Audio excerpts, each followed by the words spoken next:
안녕하세요. 오늘은 경혈학 총론 부록 강의로서 지총의 실존과 고대 한국 의학 교류에 대한 역할을 소개하고자 합니다. 이 조사 연구는 제가 2006년부터 2007년에 걸쳐 문헌적으로 조사 연구를 바탕으로 하였으며 2007년에 해당 조사 연구를 대한한의학회지에 게재한 내용이기도 합니다. 오늘 설명드리는 내용과 함께 해당 내용의 논문을 찾아 읽어보기를 권합니다. 침의 기원에 관련해서 국내는 물론 세계적으로 가장 많이 언급되는 것은 중국에서 침이 기원했다는 것입니다. 특히 황제내경이 발전하기 시작했었던 BC 2기 2세기경부터 침의 이론이 형성되고 발전하면서 서기 6세기경에 이웃 나라인 한국, 일본, 베트남 등으로 전래되고 16세기에는 유럽을 비롯한 전 세계로 확산되었다는 내용입니다. 이러한 내용은 현재 국제보건기구 WHO에서도 문서를 통해서 소개되고 있고요. 국내에서도 이러한 내용들을 일반적으로 받아들이고 있는 현실입니다.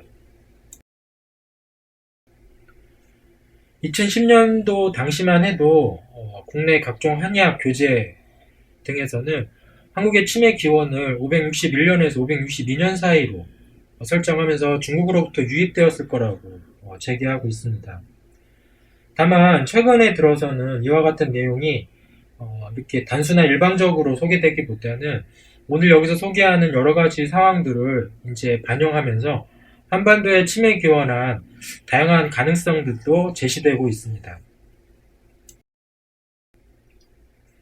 그렇지만 한의계에서 고대 한국 사회에서 침의 기원을 설명하는 내용들은 물론 개선되고는 있지만 여전히 해외를 비롯한 국내외 한의학의 다양한 역사 소개 컨텐츠에서도 이 삼국시대에서 기반을 두고 있고요. 특히 삼국시대의 지총으로부터 시작됨을 설명하고 있습니다.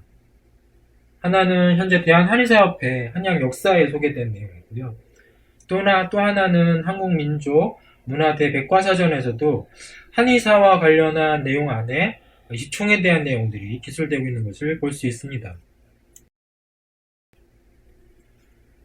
지총을 근거로 하여 중국에서 시작된 침의 기원이 동북아시아로 전파되었다는 사실은 중국 내의 다양한 중의학 역사, 또 일본의 의학 역사에서도 강조되고 있는 내용이기도 합니다. 이러한 국제사회를 비롯한 한국, 중국, 일본에서 보편적으로 받아들여지는 침의 기원과 전례에 대해 설명하고 인식하는 것이 이 지총을 중심으로 그대로 수용되면서 저희는 다음과 같은 상황에 처해 있다고 생각을 해보고 있습니다.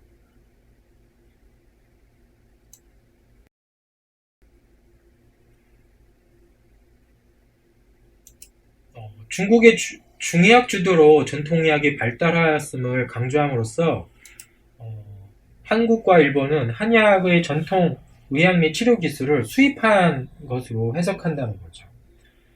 결과적으로 최근 들어 한의학이나 전통의학의 세계화와 관련해서 한의학의 국제화 과정과 관련된 부분이 중국과 종속관계라는 시각으로 많이 장애를 겪는 상황이 있습니다. 이에 본 조사는 지총을 언급한 국내 사료 자료를 찾아내고 그 결과 지총의 실존과 역할에 대해 살펴보고 재해석하고자 하였습니다.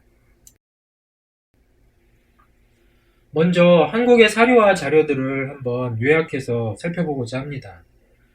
1930년대 일제강점기 기간에 당시에 굉장히 유명했던 학자였던 이능화라는 사람이 조선의학 발달사와 이조의학 발달사라고 하는 총 8편의 글을 당시 조선 총독부가 발행한 조선이란 잡지에 게재하기 시작합니다. 여기서 이능화는 고구려에는 당시에 의술이 없었기 때문에 중국을 통해서 의술을 습득했을 거다라고 주장을 합니다. 다만 이러한 의술을 수입하는 과정과 내용은 구체적으로 소개하지 못하고 있습니다. 결국 어떠한 인물과 사건이었는지는 찾아볼 수 없다는 거죠. 그러다가 1946년에 이제 한국이 해방하고 나서요. 김두종이라는 의학자가 일본으로 건너갔던 우리 삼국시대 의학이라는 논문을 발표합니다. 여기서 당시 킨메이 천황 22년, 그러니까 서기 561년에 오나라 사람이었던 지총이 일본의 장수였던 오토미와 와니테이코라는 어, 음, 장군이 고구려를 정벌하는 과정에서 일본으로 귀화했다라는 주장을 합니다. 한국 사람인데도 불구하고 당시 고구려가 일본에 의해서 점령됐다는 부분들을 반영한 내용이죠. 이러한 내용은 1954년에 이제 본격적으로 김대중이 한국 의학사를 저술하면서 다시 한번 기술하고 주장하는 내용입니다. 그렇다면 562년 한반도, 특히 고구려는 어떠한 상황이었을까요? 당시 장수왕의 손자였던 평원왕이 지휘했던 시기입니다. 당시에는 고구려는 장수왕이 넓혀놓은 땅과 그러한 국력들이 점차 쇠퇴하기 시작한 시기이기도 합니다. 특히 자연재해로 인해서 국민의 삶이 매우 힘들었다고 합니다. 그래서 평원왕은 외국과의 분쟁 가급적 피하려고 노력하고 중국을 비롯한 일본과 화친하는 전략을 위주로 내정에 충실하려고 노력했습니다. 특히 562년은 고구려 내부 사정보다는 한반도 남쪽에 있던 대가야가 쇠퇴하면서 멸망하는 시기이기도 합니다. 사실 일본이 고구려를 침공했고 고구려가 침공당했다라고 한 이러한 내용들은 이 삼국시대 기록에는 없고요. 고구려 당시한 기록에도 존재하진 않습니다. 우리나라에서 김두종의 주장 이외에는 지총의 존재를 밝히는 사료나 자료는 없습니다. 단지 김두종이 일본 자료를 중심으로 지총의 존재와 역할을 언급하고 있는 것 같습니다. 그리고 그 이후 한국 내 모든 한양 역사는 김두종의 이러한 주장을 답습하고 있는 것입니다. 그렇다면 일본 내 사료에서 지총과 관련한 역사는 어떨까요? 일본의 대표적인 사료는 8세기에 발간된 일본 서기입니다. 일본 서기는 텐무 천황이라고 하는 680년경에 착수되어 720년에 완성된 일본의 대표적인 역사책입니다. 특히 일본의 왕실의 권위를 높이기 위해 만들어졌다는 해석도 있습니다. 일본 서기의 내용을 살펴보면 561년과 562년에 해당하는 시기에 신라와 고구려에 대한 기록이 나와 있는데요. 그중 대표적인 사건이 562년에 일본이 고구려를 침공했다는 내용입니다. 그리고 이 시기의 사건이 지총이 등장하게 된 배경이 되는 거죠. 다만 561년에서 2년 일본 서기 기록에는 지총이라는 인물이 직접적으로 거론되진 않습니다. 한편 우리나라 역사에서 561년에서 562년 사이에 일본의 침공을 겪었을까요? 앞서 설명드렸지만 여러분이 알고 있는 한국 고대 역사에서는 이런 역사적 사건이 존재하지 않습니다. 그렇다면 일본이 거짓 역사를 말하는 걸까요? 아니면 우리나라가 이와 같은 역사를 누락하고 있는 걸까요? 한편 일본 서기에는 지총이라는 인물의 이름이 실제 등장하는 부분이 있습니다. 그것은 653년에 일본에 있던 승려 중에 지총이라는 사람이 있었는데 이 사람이 중국으로 가던 중에 사망한 기록입니다. 일본 왕실의 중요한 사건을 기록한 것이 일본 서기라고 했다면 지총이라는 승려의 사망 기록이 일본 서기에 남겨져 있다는 것이 당시 일본에서 지총은 매우 중요한 인물이었습니다. 다만 이 시점이 562년이 아닌 그로부터 100년이 지난 654년경이라는 점이죠. 다음으로 지총이 등장하는 기록이 신창성시록입니다. 9세기에 편찬된 서적입니다. 신창성시록은 관문 천황이라고 하는 시기에 고대 일본의 황족과 귀족의 계보를 기록한 책입니다. 여기에는 일본 서기에 나온 킨메이 천황의 재임 시기에 지총이 오토미와 히코라는 사람을 따라 일본에 귀화했고 그 과정에 일본의 의학서적과 불상을 중국의 의학서적과 불상 등을 일본에 바쳤다는 이야기가 나오는 거죠. 그리고 또한 100년 뒤에 그의 자손인 선난사주라고 하는 사람이 우유를 왕실에 바친 공로로 화약사주라고 하는 성씨를 하사받았다라는 기록입니다. 그래서 신찬 성시록에 이 화약사주의 성씨와 관련해서 등장하는 거죠. 이 내용을 일본 서기에 따라 해석해보면 김메이 천황 때 오토미란 장군이 고구려를 침공했다고 하는 설에다가 지총이란 인물을 섞어 놓은 거고요. 100년 뒤에 고토쿠 천황 당시에 지총이라고 하는 사람의 기록을 대신해서 선나사주라고 하는 자손이 등장하게 되는 거죠. 그럴듯하면서도 어찌 보면 일본 서기와 신창선시록이 지총이란 인물을 이상하게 섞어놓은 모습으로 보입니다. 이 사진 자료는 지금 설명드렸던 신창성시록에 나온 화약사주 편에 대한 내용, 그리고 인물과 집안에 대한 기록이 지금 소개되고 있습니다.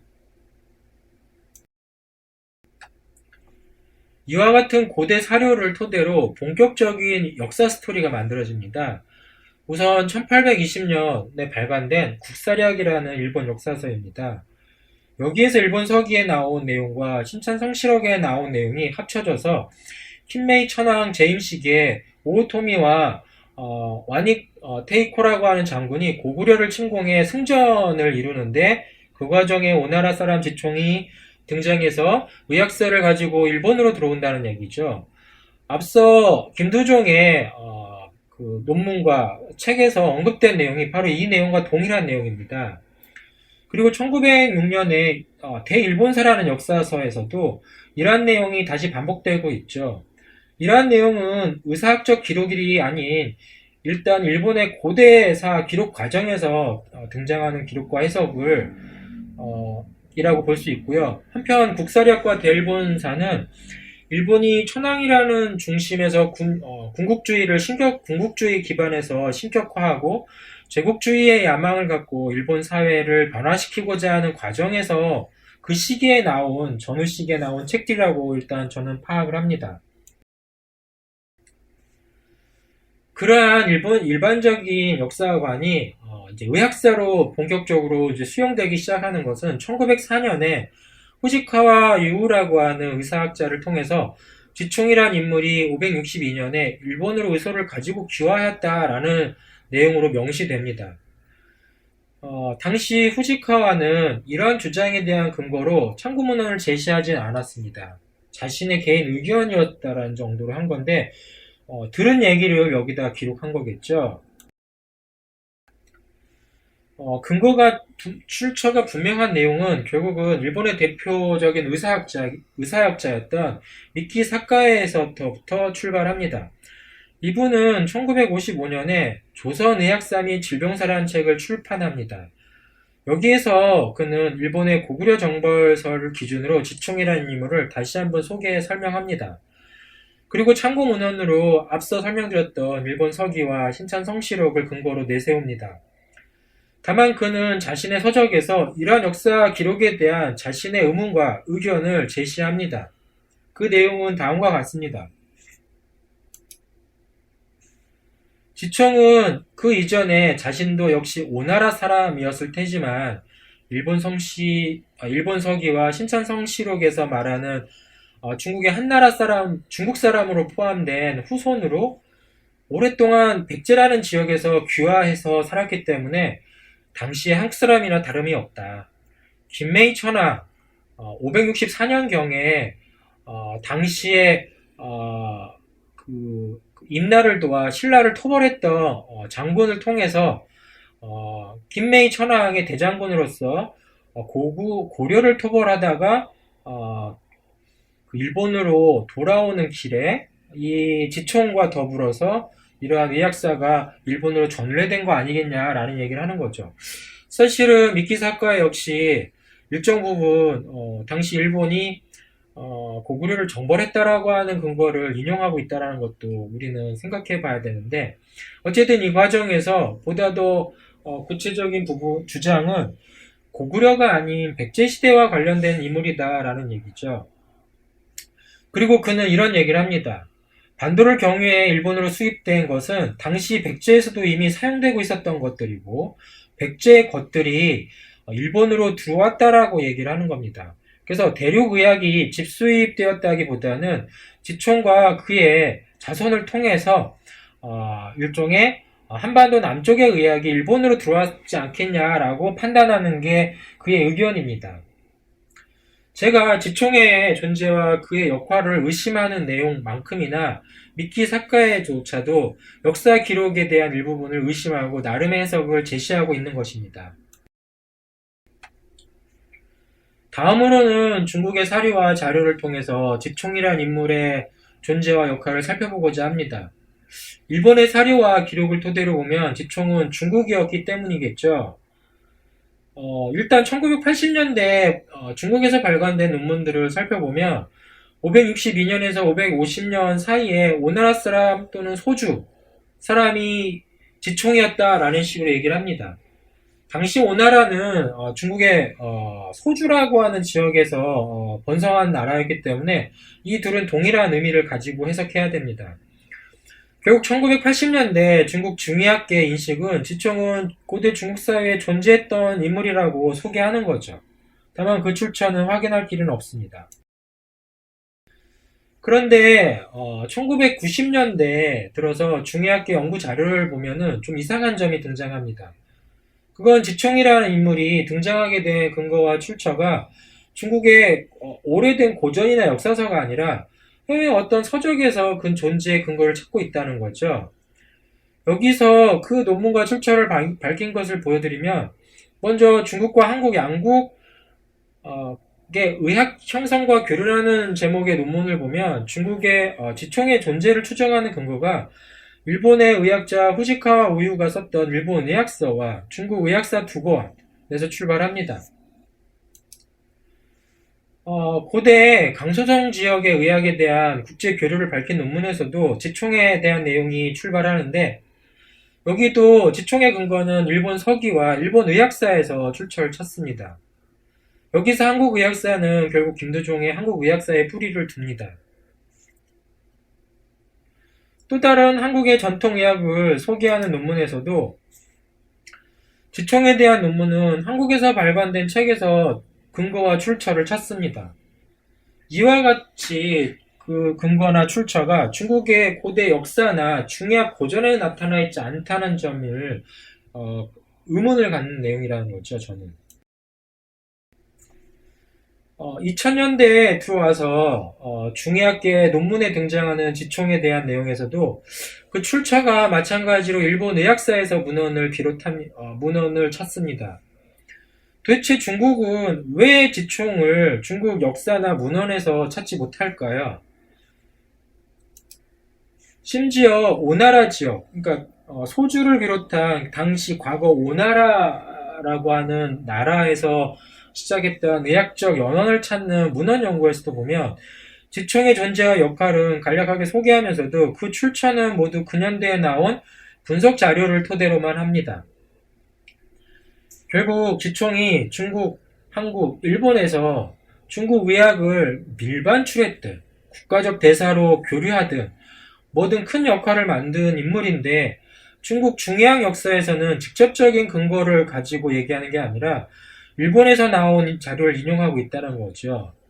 여러분은 만약 허준 선생이 활약을 우리나라 사료에서 못 찾고 일본이나 중국, 다른 나라에서 찾았다면 그 존재나 역할을 얼마나 믿고 따를 건가요? 저는 정말 지총이라는 인물이 중국의 역사에 등장하는지 않는지를 궁금하게 여겨서 중국의 역사서라고 한 25사에 나온 인물에 대한 기록을 한번 찾아보았습니다.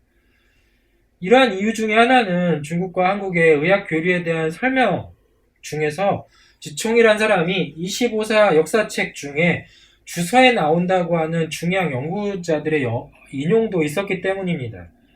그런데 실제로 해당 내용의 기록을 찾아봐도 지총은 존재하지 않습니다. 오히려 지총은 김두종이 관련된 한국 의학사를 통해 등장할 뿐입니다.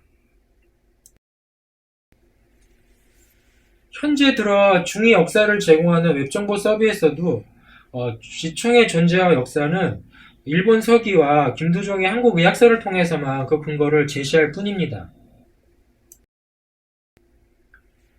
사실 일본 서기는 지총뿐만 아니라 많은 고대 한국 사회 의료인이 일본의 의술을 전하고 교류했다는 내용도 소개되어 있습니다.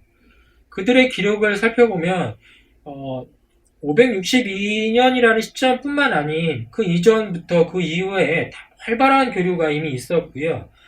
고대 한국 사회의 의료가 일본 왕실에서 받아들일 만큼 신뢰되었다는 사실도 파악해 볼 수 있습니다. 지금까지 조사 연구를 통해서 저는 다음과 같이 정리하고자 합니다.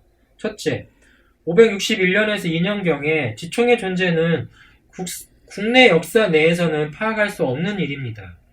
즉, 김두종의 한국의학서에서 등장한다고 해서 한국 역사에 존재한다고 생각하면 안 됩니다. 둘째, 지총은 일본 왕실의 권위를 높이고자 한 의도에서 만들어진 다양한 역사서에서 100여 년의 시간 동안에 존재한다는 사실입니다. 어떻게 한 인물이 이 100여 년의 시간을 통해서 왔다 갔다 할 수 있을까요? 셋째, 일본의 저명한 의사학자인 미키사케이는 지총이 한반도를 통해 일본의 의학기술을 전하였다고 하지만 그는 백제를 귀화한 중국계 백제인으로부터 해석해야 되고 일본의 문물을 비롯한 의학기술을 전달하는 과정에 한반도 남쪽의 의료기술이 들어온 걸로 해석한다고 얘기합니다. 넷째, 19세기 일본은 군국주의 제국주의를 위한 역사관을 위해서 고대 사회에서 일본이 고구려를 비롯한 삼국을 정벌했다고 지배했다고 하는 사실을 강하게 강조하면서 왜곡하는 시기이기도 합니다. 그와 같은 역사관에서 6세기는 굉장히 예민한 시기, 민감한 시기라고 볼 수 있고 이 시기에 지총과 의학적 기록이 부각된다는 점은 사실은 사실을 넘어서 조금 의아해할 수 있습니다.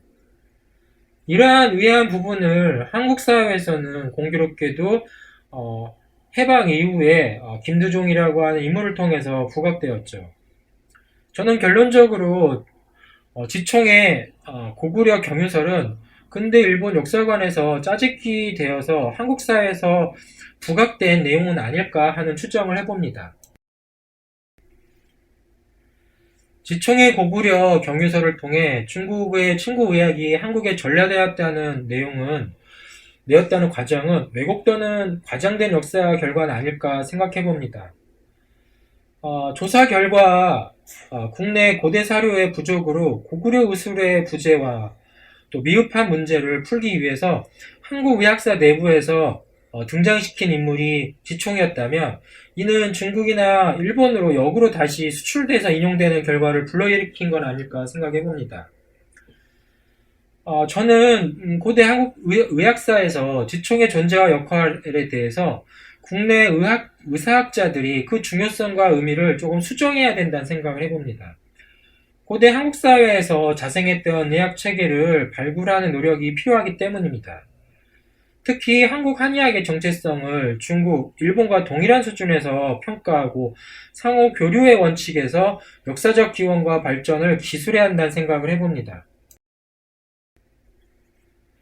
고대 한반도를 중심으로 고구려, 신라, 백제와 일본의 관계는 일방적인 침략과 지배 구조가 아닌 상호 교류를 통한 발전이었다고 바라봐야 됩니다. 현재 중의학계에서도 562년 지총이 의학 서적을 일본으로 전해주는 과정은 중국과 일본 사이의 직접적인 교류의 결과라는 식으로 축소하는 경우도 있습니다. 즉 고구려를 통해 경유했다는 내용을 배제하는 경향이 큽니다. 물론 이 배제의 논리가 한국에 유리할지 아니면 부정적일지는 앞으로 더 파악을 해야 되지만 여전히 우리는 이렇게 보는 이유는 근거가 부족하기 때문이라고 저는 생각을 합니다. 오히려 중국 중의학계는 고조선 이후에 중국과 한국은 의학 교류가 빈번했다고 해석합니다. 어느 나라의 종속 관계가 아니라 수평적인 대등한 관계라는 점을 학자들 사이에서도 거론하고 있다는 점이죠. 다만 우리나라 스스로 한의학 역사가, 특히 친구 의학의 역사가 기록의 부재나 유물의 부족 등으로 제대로 알려지진 않은 것인가 우리가 반성해 봐야 됩니다. 그래서 이를 문제점으로 인식한 뒤에 저는 고대 한반도에서 첨석에 대한 층고의학의 기원을 찾는 연구에도 관심을 기울여 연구하게 되었답니다.